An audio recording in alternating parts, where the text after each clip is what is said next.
దేవుని సన్నిధి మనతో ఉండటం, మనం అందరం కూడి రావటం, ఈ మంచి తరుణాన్ని ఆయన కృప వలన పొంది ఉన్నాం.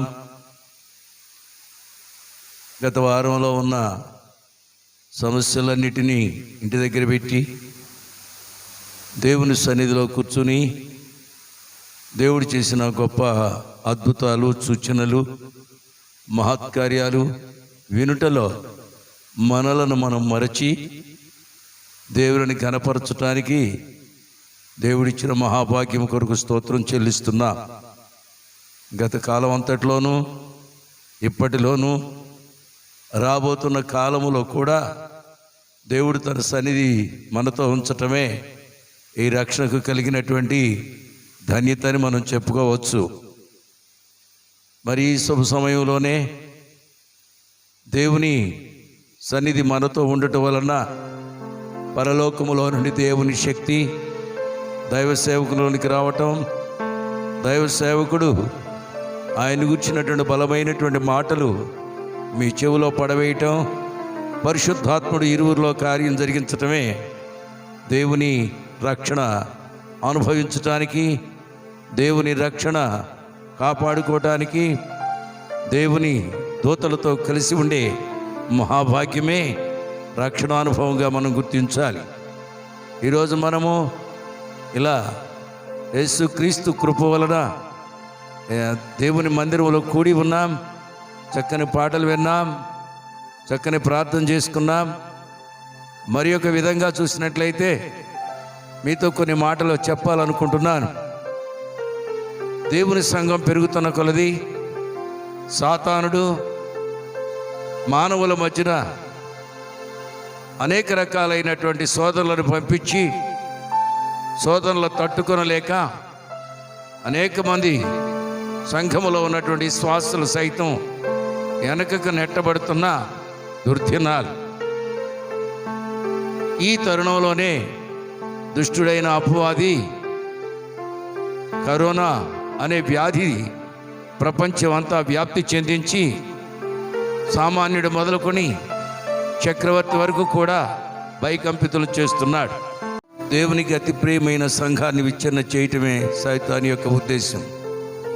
సంఘంలో బాప్తిసం తీసుకున్న ప్రతి వ్యక్తి రక్షణ పొందటానికి, ఆ రక్షణ కాపాడుకుని నిత్యరాజ్యంలో తనతో ఉండాలనే దివ్య సంకల్పం కొరకే యేసుక్రీస్తు పుట్టి, బోధించి, సిలువను భరించి, మరణించి, సమాధి నుండి లేచి పరలోకానికి వెళ్ళి మనకి నివాసాలు సిద్ధపరుస్తున్నాడనే నమ్మకం ప్రతి శ్వాసంలో, ప్రతి శ్వాసలో విశ్వాసం ఉంచటమే గమనార్హం. కాబట్టి పౌలు గారు ఎబ్రీ పట్టణానికి ఉత్తరం రాస్తూ 2వ అధ్యాయం 3వ వచనంలో, ఎంత గొప్ప రక్షణను నిర్లక్ష్యం చేయొద్దు పిల్లలారా, ఈ రక్షణ భూలోకం అంతటి కంటే కూడా ఒక పవిత్రమైనదిగా భావించి, యోగ్యమైనదిగా గుర్తించి పవిత్ర సామ్రాజ్య స్థాపనలో చేరుకోవటమే మహాభాగ్యముగా ఎంచుకుని వాడు ప్రాణాలను సహితం లెక్క చేయక అంతవరకు సహించిన వాడే రక్షించబడనని దేవుని వాక్యంలో వ్రాయబడి ఉంది. అందుచేత రక్షించబడిన ఎబ్రీ సంఘమా, దీనిని మీరు మధ్యలోనే ఆఫ్ చేయొద్దు. ఆఫ్ చేస్తే మీరు పొందుకొనబోయే నిత్యత్వము, మీకు భూలోకములు అందించే ఆశీర్వాదాలు నష్టపోతున్నారని మీరు గుర్తించవలసినదని ప్రభునందు మీకు మనవి చేస్తూ ఉన్నాను. ఎందుచేతనంటే ఒక విషయాన్ని మనం జ్ఞాపకం చేసుకోవాలి. న్యాయాధిపతుల కాలము ముగింపు సందర్భంలో దేవుడైన యెహోవా సమూయేలుతో మాట్లాడుతూ, రాజులు రాజు రాజు అని వారు గొడవ చేస్తున్నారు, ప్రజలకు ఒక రాజును నియమించమని దేవుడైన యెహోవా సమూయేలు గారితో చెప్పినప్పుడు, సమూయేలు గారు మొట్టమొదటిగా బెన్యామీను గోత్రికుడైన కీషు కుమారుడైన సౌలును ఎంపికగా చేసి రాజుగా స్థిరపరిచి రాజ్యాన్ని పాలించుతున్న దినములలో ఓ సంఘటన జరిగింది. అదేమనగా, ఇశ్రాయేలీలు కానానికి వెళ్ళేటప్పుడు దారినే ఇవ్వనటువంటి అమాలేకీలు నేడు ఇశ్రాయేలు రాజ్యముగా కూడుకున్నప్పుడు అమాలేకులు తిరిగి ఇశ్రాయేలు రాజ్యం మీద దాడి చేస్తున్న దినాలవి. నేను సమూయేలు చెప్పే మాట, సౌలు రాజా, అమాలేకీలను పూర్తిగా నాశనం చేయాలి. వాళ్ళు మన పితరుల కాలంలో మనకి దారి ఇవ్వలేదు. ఈ రోజున సమస్తము మరి బొత్తిగా నాశనం చేసి మరి మనం విజయం పొందాలి, నేను మరలా తిరిగి వస్తానని చెప్పి ఆయన తన సొంత మజిలీకి వెళ్ళాడు. ఆయన రాలేదని చెప్పి సౌలు గారు యుద్ధానికి వెళ్ళి ఆ యుద్ధంలో విజయం పొందుకొని కొన్నింటిని, మంచి వాటిని, మంచివైన కొన్ని మనుషులను కానీ, గొర్రెలను కానీ, మేకలను కానీ, ఒంటెలను కానీ, గాడిదలను కానీ ఉంచి మంచివి కానన్నిటినీ నాశనం చేసి విజయోత్సాహంతో ఇంటికి వచ్చాడు.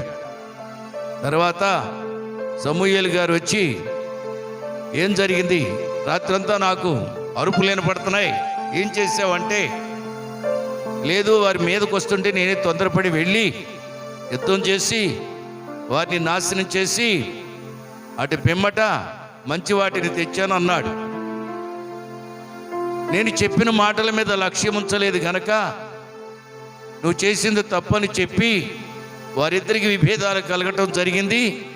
సమూయేలు రావటం జరిగింది. ఆ తర్వాత దేవుడు అంటున్నాడు 15వ అధ్యాయం 28వ వచనములో, నువ్వు చేసిన తప్పు పని కొరకు నీ రాజ్యమును తీసి నీ పొరుగువాడైన ఆ దావీదు గారికి ఇవ్వబోతున్నాడు. చూసారా, తనకిచ్చిన ఆధిక్యతను, ఇశ్రాయేలు రాజ్యం మీద తన జీవితాంతం తన గోత్రానికి అప్పగించవలసినటువంటి రాజ్య భాగాన్ని ఇప్పుడు దేవుడు మార్చేశాడు. ఎందుకో తెలుసా? దేవుని వాక్యం మీద లక్ష్యం ఉంచలేదు గనక. అందుకని పౌలు గారు సంఘానికి చెప్తున్నాడు, ఎంత గొప్ప రక్షణ నిర్లక్ష్యం చేయకూడదు. అంటే లక్ష్యాన్ని పోగొట్టుకోకూడదు, గురిని కలిగి ఉండాలి. ఈ గురిని మీరు పోగొట్టుకోవద్దని సంఘానికి ఎలా చెప్తున్నాడో సమూయేలు కూడా సౌలు గారికి చెప్తున్నాడు. దేవుడు నీకు ఇచ్చిన సందేశం మీద నువ్వు ఆనుకో, దాని ప్రకారంగా జీవించు, దాన్ని కొనసాగించడానికి ప్రయత్నం చేయి. ఒకవేళ నీ ఆసక్తి తగ్గినట్లయితే, నీ మనసు మరిచినట్లయితే, నీ రాజ్యము మరొకరికి వెళ్ళిపోయింది. ఆ రాజ్యమే కానాను రాజ్యం, అదే దావీదుకి అయిపోయింది. ప్రియమైన విశ్వాసులారా, మీతో మాట నేను చెప్తున్నాను, నీ కొరకు గొప్ప రక్షణ సిద్ధపరిచిన దేవుడు దాని మీద ఉండాలనే ఉద్దేశంతో సంఘ పరిచర్యను పరిశుద్ధాత్మ ద్వారా ఆరంభించి ఆ సంఘంలో నిన్ను విశ్వాసిగా ఉంచడం అనేది అది విశ్వాసులకు దివ్యమైనటువంటి కృప అని మనం భావించాలి. అందుకని ఎంత గొప్ప రక్షణ అంటే, సౌలు గారు ఎలాగైతే తనతో ఆరంభమైన ఇశ్రాయేలు రాజ్య పాలన తనకి తన వంశస్థులకే అది శాశ్వతంగా ఉండాలని తలంచిన దేవుడు అతని నిర్లక్ష్య పెట్టుట వలన, అతడు దానిని మనస్సున పెట్టుకోకపోవటం వలన, తన శరీరానుసారమైన మనస్సు అతనిని ఒత్తిడి చేయటం వలన అతడు ఇప్పుడు తనదైన రాజ్యాన్ని మరొకరికి ఇచ్చుకుంటున్నాడు. అలాగే పౌలు గారు చెప్తున్నాడు, హెబ్రీ సంఘమా, మీలో కొంతమంది ఇలాంటి పరిస్థితుల్లో ఉన్నారు, మీలో కొంతమంది వెనకకి వెళుతున్నారు, మీలో కొంతమంది అవిశ్వాసులతో కలుస్తున్నారు, మీలో కొంతమంది దేవుని వాక్యాన్ని మనసును పెట్టుకోవటం లేదు. నేను గలతీయులతో ఒక మారు చెప్పాను, మీరు భిన్నమైన స్వార్థ తట్టు తిరిగి మరి దేవుని యొక్క మహిమను చూడలేకపోతున్నారని. అందుచేత గలతీ పత్రికలో ఇంకొక మాట కూడా ఉన్నది, మీరు మొదట ఆత్మానుసారంగా ఆరంభించి చివరకు మీరు శరీరానుసారంగా నడుస్తున్నారు, అది మంచిగా లేదు. కాబట్టి ఈ రోజున నేను మీతో చెప్తున్నాను, గొప్ప రక్షణ పొందుటకు సిద్ధపడుతున్న మీరు ఎప్పుడైనా తప్పిపోతారేమోనని, బలహీనులవుతారని నాకు బాధగా ఉంది. దయచేసి ఈ విషయంలో ఈ గొప్ప రక్షణను మీరు కాపాడుకోవాలని, దాన్ని స్థిరపరచుకోవాలని, దానిని మీరు అనుభవించాలని నేను కోరుతున్నాను. ఒక మాట నేను చెప్తాను. అదేంటంటే పౌలు గారు రోమా సంఘానికి రాస్తూ అంటాడు, నాటికంటే రక్షణ నేడు సమీపంగా ఉంది అంటాడు. కారణం ఏంటన్నమాట, వాళ్ళ సంఘంలో చేర్చబడిన నాటి నుండి ఎన్నో సంవత్సరాలు ప్రయాణం చేసి, ఎన్నో నిందలు అనుభవించి, ఎన్నో బాధలు అనుభవించి, ఎంతమందికో తల వంచి దేవునికి మాత్రమే తమ మనసిచ్చి చోటిచ్చి వారు నడుస్తున్న కాలాన్ని చూస్తూ అంటాడు ఏమని, ఇదిగో నాటికంటే, నాడు రక్షింపబడిన రోజు కంటే, నాడు బాప్తిసం తీసుకున్న నాటి కంటే నేడు మీకు చాలా దగ్గరలో ఉంది. అంటే దీని అర్థం ఏంటో మీకు అర్థమైందా? ఒక వ్యక్తి ఉన్నాడు అనుకోండి, ఆ వ్యక్తి ప్రభువులో ఉన్నాడు, మంచిగా నడుస్తున్నాడు, అన్ని శ్రమలు పడ్డాడు, అన్ని బాధలు పడ్డాడు, సంఘారాధనకి మొదటగా వెళ్ళేవాడు, సంఘంలో పాటలు పాడటానికి ముందుగా వచ్చేవాడు, కానుకలు ఇవ్వటంలో బెస్ట్గా సహకారిగా ఉండేవాడు. ఇటువంటి మనిషి సోదకుడైన అపవాది ప్రవేశించినప్పుడు ఇంట్లో చెప్పుకోలేక స్నేహితులు అతనితో కలిసి శరీరానుసారమైన మనసు కలిపి మరి అతనిని నొప్పి కలిగించినందున అతను కొంచెం వెనకగా వెళ్ళాడు. ముందుండవలసినటువంటి విశ్వాసి, ముందుగా పాస్టర్ గారికి రైట్ హ్యాండ్గా ఉండవలసిన విశ్వాసి ఈ రోజున వెనక్కి వెళ్ళిపోయి వెనక బెంచీలో కూర్చొని నిద్రపోతున్నటువంటి విశ్వాసిని చూస్తే నా గుండె చీల్చబడుతుంది, బద్దలవుతుంది. ఎందుకు ఇలా జరుగుతుంది చూసారా? అంత గొప్ప రక్షణని, సమస్తాన్ని దేవుని కొరకే జీవించాలనుకుని మొదటి మెట్టులో ఉండవలసిన ఈ బిడ్డ ఇప్పుడు చివరిగా వెళ్ళిపోయే ముందుగా జరిగే గుమ్మానికి 2 బెంచీలు అవతల కూర్చునే దశకు చేరుకున్నాడు. అందుకని ఆయన అంటున్నాడు, నేనే అంటున్నాను, అటువంటి స్థితి అతనికి ఎందుకు వచ్చింది?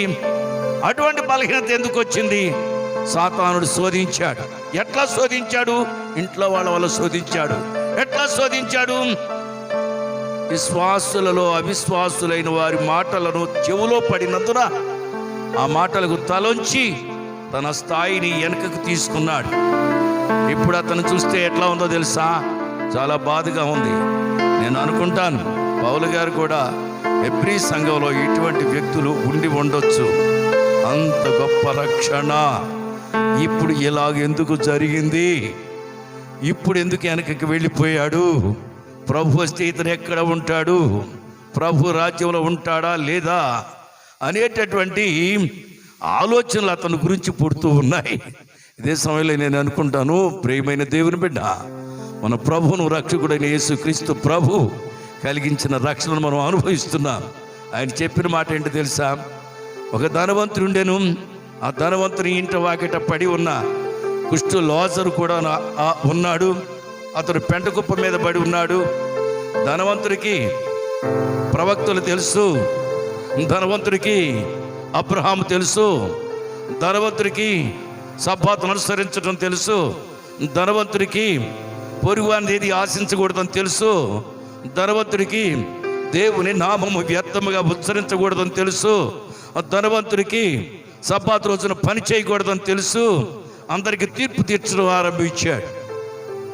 తర్వాత ఆ ఇంట్లో జరిగిన కార్యాల్లో ఆ ఇంట వాకిట పడి ఉన్నటువంటి ఆ కుష్టు లాజరు చనిపోయి పరదైసుకు వెళ్ళాడు. కానీ ధనవంతుడు కూడా చనిపోయాడు. అతడు పాతాళానికి వెళ్ళాడు. అక్కడ ఆరని అగ్నిలో కాల్చబడుతున్నాడు. ధర్మశాస్త్ర ప్రకారంగా చూసినట్లయితే ప్రియమైన దేవుని బిడ్డ, అతడు పరదైసుకు వెళ్ళవలసిన వాడు, కానీ నరకంలో కాలిపోతున్నాడు.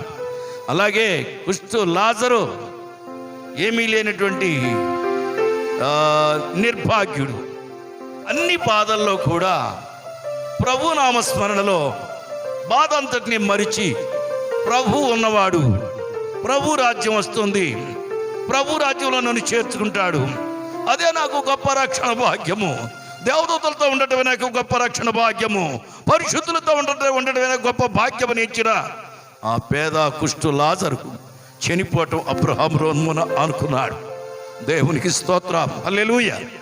అలాగే చూస్తే ఆ బైబిల్ నమ్ముకున్నటువంటి ధర్మశాస్త్ర ప్రకారంగా తాను తీర్చుకుంటూ ఇతరులకు తీర్పు తీరుస్తూ తాను దేవుని సన్నిధికి వెళుతూ ఉన్నటువంటి ఈ ధనవంతుడు అగ్నిలో కాల్చబడుతున్నాడు.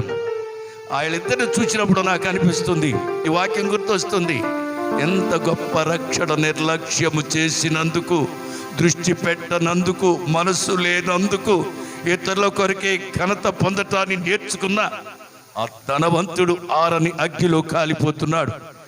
ప్రియ ఎబ్రీ పట్టణంలో ఉన్నటువంటి సంఘస్థులారా, లేదా ఈ వాక్యాన్ని వింటున్నటువంటి శ్రోతలారా, రక్షణ పొందిన శ్రోతలారా, మీ రక్షణ కాపాడుకొనట్లయితే అంతవరకు సహించుకుని, అంతవరకు సహించితేనే రక్షణ పొందుతారని తెలిసి కూడా బలహీనులు అవుతున్నారంటే నా గుండె ఎంతో బరువెక్కింది, ఎంతో వణుకుతుంది. అది ఎంత పాటుపడ్డా, ఎంత కష్టపడ్డా, ఎంత శ్రమపడ్డా వీళ్ళ కొరకు నాకు కలిగేటటువంటి ఆధిక్యతను అంతటిని పక్కన పెట్టా, నాకు కలిగే వచ్చేటటువంటి ఆపర్సనని వెనక దోసుకుని వీళ్ళని పరలోక రాజ్యంలోనికి దారి చూపించాలనే దారి మార్గం చూపించుతున్న నాకు కలిగిన దెబ్బలను చూచినప్పుడు వీరు ఎలాగో నా గొప్ప రక్షణ పొందుకుంటారని ఆశ కలుగుతుంది, బాధ కలుగుతుంది, నిరాశ కలుగుతుంది. దయచేసి పౌలు గారి మాటలు మీరు గుర్తుంచుకుని ఎంత గొప్ప రక్షణ వీటిలో నిర్లక్ష్యం చేయొద్దు. ఇది చాలా దగ్గరలో ఉంది మనకి. నేడో రేపు ఏమొస్తారు. ఇప్పుడు నేను టీవీలో వార్తలు వింటున్నాను, లైవ్ వింటున్నాను. కొంతమంది చెప్తున్నారు ప్రభు రాకడ సమీపంగా ఉందని, ప్రభు వచ్చేస్తున్నాడని చెప్తున్నారు, సంఘం ఎత్తబడుతుందని చెప్తున్నారు, కొంతమంది ఎత్తబడదని చెప్తున్నారు. వాదోపవాదాలకు దిగారు, తర్కాలు పెట్టుకుంటున్నారు, రెవరెండ్లు అయ్యారు, బిషప్లు అయ్యారు, పాస్టర్లు అయ్యారు. బ్రతుకు మాత్రం సక్రమంగా లేకోకుండా తర్కాలు దిగటం నేర్చుకున్నారు. కానీ ఇప్పుడు ప్రభు వస్తే నేను వెళతారా అనే మీమాంస విశ్వాసుల్లో కానీ, సేవకుల్లో కానీ, నాయకుల్లో కానీ, పౌటర్స్లో కానీ లేకపోవడం చూస్తే కొడు దుఃఖంగా ఉంది నాకు. నేను ఆశించేది దీని కొరకు కాదు. ఆ పేద లాజరు నాకు మోరల్గా ఉన్నాడు. ఆ పేద లాజరు నాకు ఒక మోడల్ వ్యక్తిగా కనపడుతున్నాడు. అలాగైతే నువ్వు కూడా కుష్ఠరోగి కాబట్టి కొంతమంది అంటారు, ఒకవేళ యేసు ఎందుకు వచ్చాడు తెలుసా, నాకు ఒకవేళ నీ కుష్ఠరోగమే నాకుంటే అది లేకుండా చేయగలిగిన శక్తి ఆయనలో ఉంది. దేవునికి స్తోత్ర, హల్లెలూయా. ఆయన వాక్యం మీద లక్ష్యం ఉంచండి, ఆయన మాటల మీద లక్ష్యం ఉంచండి. అది చాలా గొప్ప వాక్యము. అది మీకు జీవితానికి శాంతినిస్తుంది, అది మీకు జీవితానికి నిత్య జీవాన్ని ఇస్తుంది. ఎక్కడో మాట గుర్తొస్తుంది నాకు. యేసు పునరుద్ధానుడైన తరువాత పేతురు యోహాను గారు దేవాలయానికి వెళుతున్నారు. లక్ష్యం ఉంచటం అంటే చెప్తున్నా, ఆ గొప్ప భాగ్యం యేసు మీద ఉండటం. వెళ్ళినప్పుడు దేవాలయం ద్వారం దగ్గర ఒకడు ఉన్నాడు, పుట్టుకుంటేవాడు, వాడు భిక్షం ఎత్తుకుని బ్రతికేవాడు, వాడు నలుగురి చేత మోయించుకుని వచ్చేవాడు. ఇంటికాడ బ్రతికేదానికంటే దేవాలయం ద్వారం దగ్గర కూర్చోవటం మెరుగు. నేను అనుకుంటున్నాను ఆ సొలొమోను గారు చెప్పిన మాట ఏమనంటే, భక్తిహీనులైన ధనవంతుల గుమ్మములలో ఉండేదానికంటే దేవాలయం ద్వారం దగ్గర భిక్షం ఎత్తుకొనటం మెరుగు. ఓ దేవుని బిడ్డ, నీతి యందు అపేక్ష నీకున్నదా? రక్షణ యందు నీకు అపేక్ష ఉందా? ఈ కుంటివాడు కూడా దేవాలయం ద్వారం దగ్గర కూర్చొని ఏమన్నా పెడతారా అయ్యా అంటున్నాడు. వీడు పోషించబడటమే కాకుండా వీనిని మోసుకుని వచ్చిన మరి నలుగురు పోషించేవాడు. వీనిని భిక్షం ఎత్తుకుని పోషించుకున్నాడు మాత్రమే కాక అవసరమైతే తన ఇంటి వారికి కూడా సహాయం చేసేవాడు. ఎందుకో తెలుసా? వస్తాడు మెస్సయ్య, అప్పుడు నేను మంచిగా నడుస్తాను.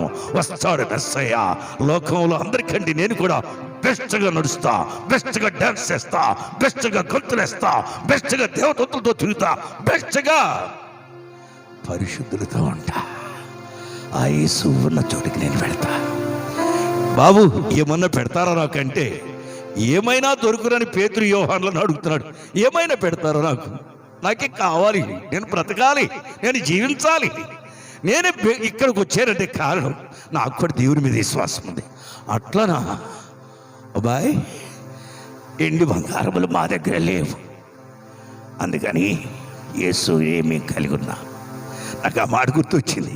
చాలామంది గొప్ప రక్షణ పొందుకున్నారు, కానీ ఇంకా ఎండి బంగారం వాళ్ళ మీద వాళ్ళ దృష్టి ఇంకా వెనకకు మళ్ళటం లేదు. వెనకకు మళ్ళిన వారిని నేను ఆశీర్వదించుతానని అపోస్తుల కార్యం 3వ అధ్యాయం 26వ వచనంలో 21 నుంచి 26 వచనాలు చూస్తే మనకు కనపడుతుంది. ఎండి బంగారాల మీద కాదు నీ దృష్టి, రక్షణ మీద. స్తోత్ర, హల్లెలూయా. ఈ కుంటివాడు ఎండి బంగారాలు పక్కన పెట్టేశాడు. వాటికంటే ఎక్కువ యేసు మీద దృష్టి ఉంచాడు. వాటికంటే ఎక్కువ ప్రోత్సాహుడైన యేసు మీద ఉంచాడు. ఈ రోజుల్లో లక్షాధికారులు ఉన్నారు, కోటీశ్వరులు ఉన్నారు ఈ క్రైస్తవులలో. కానీ పంచిపెట్టమంటే పేద సేవకుడికి ఒక్క చెక్కు రాసేవారు. కానీ అధికారులు సైతం, పెద్ద వాళ్ళ సైతం వాళ్ళకి చెక్కులు రాసిచ్చి అంత దీవెనలు పొందుకున్నారంటే వాటే వండర్ఫుల్ న్యూస్. దానికి సామెత ఉంది. అమ్మకి ముద్దు పెట్టలేడు కానీ పినతల్లికి చీర కొనిచ్చాడంట. ఎంత గొప్ప మనిషి, ఎంత గొప్ప మనిషి. ఇంకొక ఆయన కట్టుకన్నా తన తోటలో పెరిగిన తోటమాలి ఒక్కడికి అన్నం పెట్టి హాస్యం లేడు కానీ పరలోకానికి వెళ్తాడట. What wonderful news. I don't like that servants of God, but I want పేద ఫూర్ లాజర్. నువ్వు ఎవరిని మాదిరిగా పెట్టుకుంటున్నావు? ఒకడు పేదవాడు లాజర్, రెండోవాడు కుంటివాడు. స్తోత్రం, హల్లెలూయా. ఎందుకు వాళ్ళకంత ఫెయిత్ఫుల్, ఎందుకు వాళ్ళకంత విశ్వాసం, ఎందుకు వాళ్ళకంత నిరీక్షణ? నీకన్నా గొప్ప ధనవంతుడు అబ్రహాం, నీకన్నా గొప్ప ధనవంతుడు జోసెఫ్. కానీ వాళ్ళు ఏమన్నారు? అబ్రహాం అంటున్నాడు, దేవుడు దేనికి శిల్పి నిర్మాణకుడై ఉన్నాడో, ఏ పరిశుద్ధ పట్టణం వస్తుందో ఆ పరిశుద్ధ పట్టణంలోనికి వెళ్ళడానికి నేను ఇంకా గుడారంలో నేను నివసించుతా. నువ్వెక్కడ నివసించుతున్నావు? నీ ప్లేస్ ఏది? నీ దేవుడు అక్కడే ఉన్నాడా? 7వ అంతస్తులో ఉన్నాడా? ఇక ఎస్టేట్లో ఉన్నాడా? నీ దేవుడు నీ దగ్గరికి వచ్చాడా? I want Jesus. ఆయన ఎక్కడుంటే నేను అక్కడుంటానన్న చెప్పరా? బేతని మహిళగా ఉన్నావా? రక్షణ మీద దృష్టి ఉంచావా? ఇది గొప్ప రక్షణ, ఈ లోకం ఇవ్వలేనిది. యేసు ప్రభువు చెప్పిన మాటల్లో ఒక మాట, ఒకడు సర్వలోకమును సంపాదించుకొని తన ప్రాణాన్ని పోగొట్టుకుంటే ఏమి లాభము? ఏమి లాభం? వాడు ఎంత సంపాదించుకున్నాడు? సర్వలోకాన్ని. ఇక్కడ ఒక మాట గుర్తొస్తుంది, దేవునికి స్తోత్ర. లోకస్వార్త 12వ అధ్యాయంలో యేసు ఉపమానం చెప్పాడు. ఒకడు తన తండ్రి పోయిన నాటి నుండి డబ్బు డబ్బు డబ్బు డబ్బు సంపాదించాలని గెడట. హల్లెలూయా, హల్లెలూయా. డబ్బు డబ్బు, ఇంటికి ఇంటి కొనుక్కున్నాడు, పొలానికి పొలం కొనుక్కున్నాడు, ఎస్టేట్కి ఎస్టేట్ కొనుక్కున్నాడు, ఊరంతా సొంతం చేసుకున్నాడు. కానీ అప్పుడు అంటున్నాడంటే ఒక రాత్రి కూర్చుని, నా ప్రాణమా, నా ప్రాణమా, తినుమో త్రాగము సుఖించుము. దేవుడు అన్నాడంట, ఈ రాత్రికి నీ ప్రాణాన్ని అడుగుతున్నా. వాడికి డబ్బు మీద ఎంత ప్రాణం కలిగిందో, కానీ దేవుని మీద అంత ప్రాణం కలిగింది. చూసారా? వీడు లోకస్తుడు, వీడు లోకస్తుడు ఒకడు అని వ్రాయబడింది అక్కడ. వీడికి ఉండవలసిన మాట నిజం, కానీ అబ్రహాముకి వీడికన్నా ధనవంతుడు. ఇవాళ చెప్పాలంటే సర్వలోకమును తను సొంతం చేసుకున్న అబ్రహాము వంశస్థుడైన క్రీస్తు భూలోకానికి దిగబోతున్నాడు. అదే నూతన యెరూషలేము పట్టణం, అదే మెస్సయా రాజ్యం. చూసారా ఎంత ఆ గుడారంలో ఉన్నాడు. వీడు మాత్రం అంతా సంపాదించుకుని ఒక 110 అంతరాల మీద కూర్చున్నాడేమో, కానీ వీడు చనిపోతే నరకానికి పోయాడు. అబ్రహాము గుడారంలో ఉండి దేవుని రాజ్యానికి చేరుకోబోతున్నాడు. దేవునికి స్తోత్రం. ప్రియమైన దేవుని బిడ్డ, ఇంత గొప్ప రక్షణ, సర్వలోకమును సంపాదించుకున్న ధనవంతుడికి రక్షణ లేకుండా పోయాడు. ఏం లాభం, ఏమి సుఖం? ఈనాడు నేను సంఘాల్లో చూస్తూ ఉంటాను, ఆరంభంలో ఉన్న సోరత్వం ఇప్పుడు విశ్వాసంలో కనపట్టలేదు.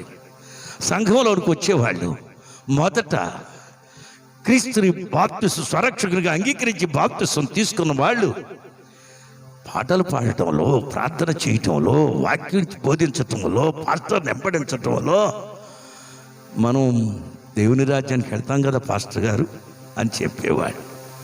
తర్వాత సమస్యల్లో ఒకదాని వెంట ఒకటి టార్చర్స్ ఎక్కువైపోయినాయి, శోధనలు ఎక్కువైపోయినాయి, పండగలు ఎక్కువైపోయినాయి, సంవత్సరికాలు ఎక్కువైపోయినాయి, బర్త్డేలు ఎక్కువైపోయినాయి, ఇంకా మ్యారేజ్ డేలు ఎక్కువైపోయినాయి.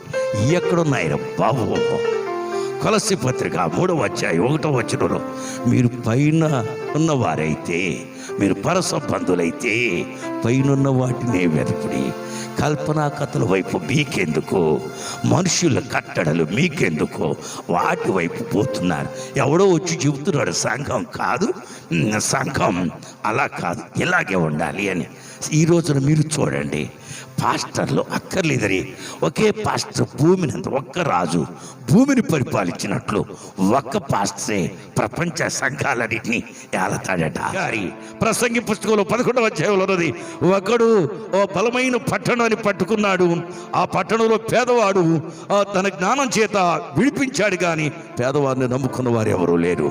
ఆ బలవంతుడే, ఆ ధనవంతుడే, ఆ బలత్కారి సాతానుడిగా గుర్తించాలి మీరు.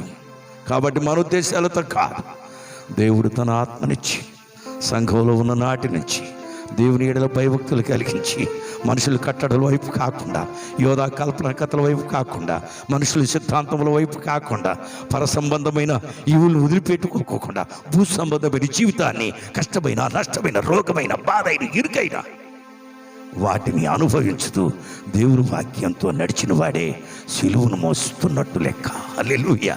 అందుకని యేసయ్య అన్నాడు, ప్రతిరోజు నన్ను వెంబడింపకోరువాడు ప్రతిరోజు నా సిలువను ఎత్తుకుని వెంబడించు. ఇంత మాత్రాన చాలా జాగ్రత్తగా ఆలోచించండి ప్రియమైన దేవుని బిడ్డలారా. ఎంత గొప్ప రక్షణ నిర్లక్ష్యం చేసుకోవద్దు.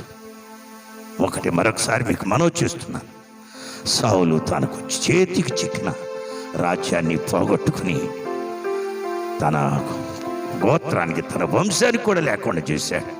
వాడు పాడైతే పాయుడయ్యాడు, కానీ తన వంశానికి కూడా లేకుండా చేశాడు. ఇటువంటి వాళ్ళు సంఘంలో విశ్వాసులు చాలామంది ఉన్నారు. వారు చెడిపోయింది కాకుండా ఇతరులను చెడగొడుతున్నారు. ఒక తండ్రి ప్రార్థనకి వెళ్ళేవాడు. ఆ తండ్రికి 2 పిల్లలు. ఆ 2 పిల్లలు ఈ తండ్రి గుణగణాలను చూచి, ఈ తండ్రి ఆదివారం మందిరానికి వెళ్తాడు, బేస్తవారం శుక్రవారం జోదం ఆడటానికి వెళ్తాడు, మంగళవారం రేసు పందానికి వెళ్తాడు, సోమవారము మటకాకి వెళ్తాడు. సోమవారం మటకాకి వెళ్తాడు, మంగళవారం రేసు పందానికి వెళ్తాడు, బేస్తవారం శుక్రవారం జోదానికి వెళ్తాడు. ఇది చూసేటప్పటికి పిల్లలకి అదే అలవాటు అయిపోయింది. పిల్లలకి ఎప్పుడూ రక్షణ లేదు. పిల్లలకి యేసు తెలుసు, యేసు పుట్టాడని తెలుసు, యేసు మరి బోధలు చేశాడని తెలుసు, యేసు అద్భుతాలు, సూచనలు, మాత్కార్యాలు అన్నీ చేశాడని తెలుసు, యేసు సిలువ మోసాడని తెలుసు. బాబు అది మేము మాత్రం నమ్మలేము అంటారు. ఇప్పుడు చనిపోయాడు నిజం, లేచాడు నిజం. వాళ్ళ ఇంటి చుట్టూ రోజులందరూ పోయిన యేసుక్రీస్తుని నమ్మి అంగీకరించి రక్షణ పొందుకొని మంచిగా ప్రార్థన చేసుకుంటూ తృప్తిగా బ్రతుకుతున్న వాళ్ళని చూచి ఈ తండ్రి పిల్లలకి సిగ్గుపడుతున్నారు. కానీ వాళ్ళు చేసే పనులు మాత్రం మానరు. ఎందుకని? ఎలా తప్పించుకుంటారు వాళ్ళ రక్షణ, ఎలా తప్పించుకుంటారు వాళ్ళ శిక్ష. ఆ ధనవంతుడు ఎలాగా పాడైపోయాడు, ఆ ధనవంతుడు 5 బ్రదర్స్ ఎలా పాడైపోయారు, ఈ తండ్రి ఎలా పాడైపోయాడు, వీళ్ళిద్దరూ అలాగే పాడైపోతారు. ప్రార్థన చేసుకుందాం. కాబట్టి ఎబ్రీయులకు రాసిన పత్రికలో 2వ అధ్యాయం 3వ వచనం ప్రకారం గొప్ప రక్షణ పొందుకున్నావు, కానీ ఏం సుఖం నీకు? నేను అంటాను, నువ్వు గొప్ప ఇంట పుట్టావు కానీ ఒక రౌడీ అయిపోయావు, ఏం సుఖం? ఒక క్రైస్తవ ఇంట పుట్టావే కానీ నువ్వు అన్ని జనులతో స్నేహం చేస్తున్నావు, ఏం సుఖం? సొలొమోను అన్ని జనులతో, అన్య స్త్రీలతో స్నేహం చేయబట్టి ఆ గొప్ప రాజ్యాన్ని వెళ్తాడో లేదో నమ్మకం లేదు. ధర్మశాస్త్రం అతను ఏ రీతిగా చూస్తుందో. డియర్ ఫ్రెండ్ అండ్ సిస్టర్స్, ఈ మంచి సమయంలో రక్షణ నిర్లక్ష్యం చేస్తున్నావు, అశ్రద్ధ చేస్తున్నావు. రక్షణ నిర్లక్ష్యం చేస్తే నరకం నుండి తప్పించుకోలేవు. మన వాళ్ళు ఎందరో నరకానికి వెళ్ళే వాళ్ళు ఉన్నారు. దానికన్నా ముందు ఇంకొక మాట ఉంది. సంఘం ఎత్తబడినప్పుడు ఎత్తక మునుపు అందరూ మృతులందరూ కూడా పరలోకానికి వెళ్తారని చెప్పే పాదిరీలు ఎంతోమంది ఉన్నారు. నేను దాన్ని ఒప్పుకోను ముమ్మాటికి. నీవు సిలువను మోస్తూ ఎంబడిస్తూ ఆయన కృపా కనికరాలు అనుభవిస్తూ నీ తోటి వారికి యేసు చనిపోయి లేచి పరలోకానికి వెళ్ళి తిరిగి రాజ్యాన్ని తీసుకురాబోతున్నాడని సిద్ధపడే వారితో ఉండాలని నా ఆకాంక్ష. కాబట్టి నువ్వు ఎలా ఉన్నావు, ఏం చేస్తున్నావు ఒక్కసారి గమనించు. ఆయన ఇచ్చిన రక్షణ గొప్పది, కానీ నువ్వు పొందుకున్నావు కూడా. ఇక వెళ్ళటం ఒక్కటే, నీకు జీవించడం ఒక్కటే. నీ జీవితంలో ప్రథమ స్థానం ఆయనకిస్తే చాలు. ఒక బంట్రోతు ఉన్నాడంట, ఈ మాట చెప్పి నేను ముందుకు తీసుకుని వెళ్తాను. ఆయన జీవితం అంతా దొంగతనాలు, కిరాయంతకులుగా, ఆ బంట్రోతులుగా ఉండి లంచాలు తీసుకునేవాళ్ళంట. ఒక రోజున యేసయ్య కూటానికి వెళ్ళారంట. వెళ్ళి యేసయ్య చెప్పాడంట, పాపులను రక్షించుటకు మనిషి కుమారుడు ఈ లోకమునకు వచ్చాను. నశించిపోతున్న వారిని రక్షించుటకు, అజ్ఞానులకు జ్ఞానమిచ్చుటకు, రక్షణ ఇచ్చుటకు యేసు ఈ లోకమునకు వచ్చాను. పుట్టుకతో అందరూ పాపాత్ములే. మధ్యలో మానుకున్న మెస్సయ్య వచ్చినప్పుడు వాళ్ళతో కలిసి జీవించే ధన్యత వస్తుందని వాక్యం చెప్పగా ఆ బంట్రోతులిద్దరూ మార్పు చెందారు. కిరాయి డబ్బులకు ఆశపడకుండా, లంచాలకు ఆశపడుకోకుండా ముక్కుసూటిగా మాట్లాడి బ్రతికినంతకాలం క్రీస్తు కొరకే బ్రతికారంట. క్రీస్తు వాళ్ళతో చెప్పిన మాటలను బట్టి, సిలువలో మరణించిన దాన్ని బట్టి వారు క్రీస్తుకు సజీవ సాక్షులయ్యాడు. అందుకని నేను చెప్తున్నా, మీరు కూడా ఈ అవకాశాన్ని ఉపయోగించుకోండి. సెటిల్మెంట్ ఎరుకుల జాతికి సంబంధించిన సుధాకర్ అనే ఒక పగటి దొంగ, జీవితాంతం దొంగే, కానీ నిక్కర్షగా బ్రతికి నిజాయితీగా జీవించి తన దొంగతనాలను ఒప్పుకొని ప్రభుత్వం వారి తరపున శిక్షణుడు తప్పించబడి సాక్షిగా మిగిలి అనేక మందిని ప్రభువుకు మరల్చి నిత్యరాజ్యానికి మరి వెళ్ళారో లేదో నాకు తెలియదు, కానీ నేను హైదరాబాద్ తీసుకొచ్చాను ఆ వ్యక్తిని. స్తోత్రం. అలా ఉండాలని నా ఆశ. సంఘంలో ఎలా ఉంటున్నావు? నరకాన్ని తప్పించుకుని నిత్యరాజ్యానికి వెళ్ళాడు. నువ్వు కూడా అలా వెళ్ళు. దేవుడు నిన్ను దీవించును కాక. దేవా స్తోత్రాలు. ఇగో మా ప్రార్థన నాయన, కూడి ఉన్న వారిని, వింటున్న వారికి మీరే ఆలోచన ఇచ్చి వాళ్ళ హృదయాలను మార్చి వాళ్ళు పొందుకున్నటువంటి గొప్ప రక్షణ అంతం వరకు జీవిత కష్టాలని అనుభవించి సహించి ప్రభునందు నిద్రించే ధన్యత, ప్రభు రాజ్యంలో చేరే ధన్యత, ప్రభు కృపలు వర్ధిల్లే ధన్యత, ప్రభు తెచ్చే గృహాలలో ఉండే ధన్యత వారికి అనుగ్రహించమని, ఇటువంటి అవకాశాలు నాకు ఇచ్చి పరిశుద్ధాత్మ ద్వారా ఈ కుటుంబానికి ఒక నూతనమైనటువంటి వాక్య భాగాల్ని పరిశుద్ధాత్మ ద్వారా ప్రేరేపింపజేసి ఈ సమాజానికి అందించి మీరు మహిమ పొందమని కోరుతూ, బిడ్డలు వింటున్న బిడ్డలందరూ దీవించమని ఆశించుతూ, బ్లెస్ చేస్తూ యేసుక్రీస్తు పరిశుద్ధ నామమున అడిగి వేడుకుంటున్నాను తండ్రి. ఆమేన్.